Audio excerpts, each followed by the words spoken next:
Kanal K.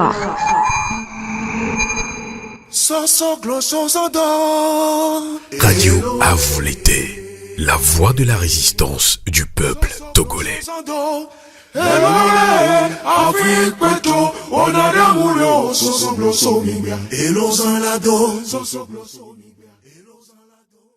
Bonjour. On vous voit souvent dans des manifestations, vous réclamez la liberté de l'Afrique. Le Mali vient de nous montrer une fois qu'un peuple debout, c'est un peuple qui est fort contre la dictature. Mais c'est comme si les Africains ne sont pas tellement unis comme contre la dictature. Qu'est-ce que vous en pensez? Les Africains ne sont pas unis parce que les Africains n'ont pas une feuille de route pour aller dans le même sens. Parce que les Africains n'ont pas une idéologie d'unité. Et même ici, on peut le voir. Tu sais pourquoi je te dis cela? Nous sommes ici, tu dis que les Africains ne sont pas unis, mais quand je regarde ici, je vois encore des gens qui sont là, chacun avec leur drapeau. Et si on veut envoyer un message d'unité, il faut un moment qu'on arrive sous la même bannière, sous le même drapeau, c'est-à-dire un drapeau panafricain. Tant qu'on viendra chacun avec son drapeau, les Africains ne seront pas unis, parce que c'est ça qu'ils veulent le système. Cette division, eux se nourrissent de cette division. On voit en Côte d'Ivoire que Ouattara veut briguer encore un troisième mandat. Quelle est votre réaction? Ma réaction, c'est comme la réaction du peuple.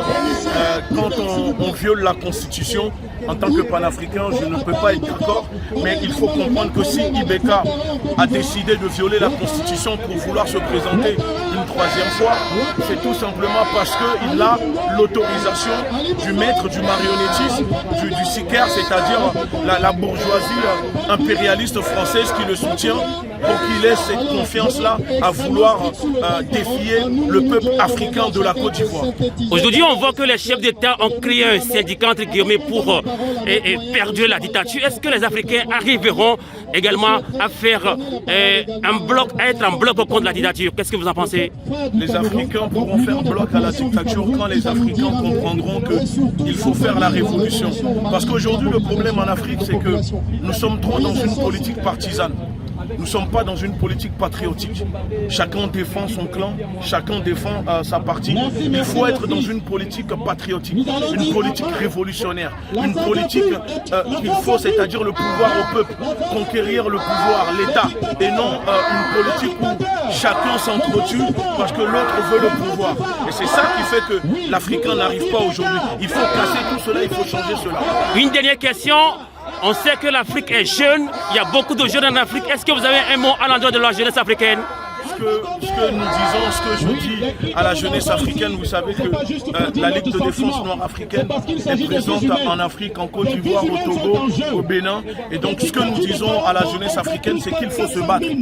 Il ne faut jamais baisser les bras. Il ne faut pas avoir peur. Un révolutionnaire doit être un révolutionnaire. Un panafricain doit être au service du peuple.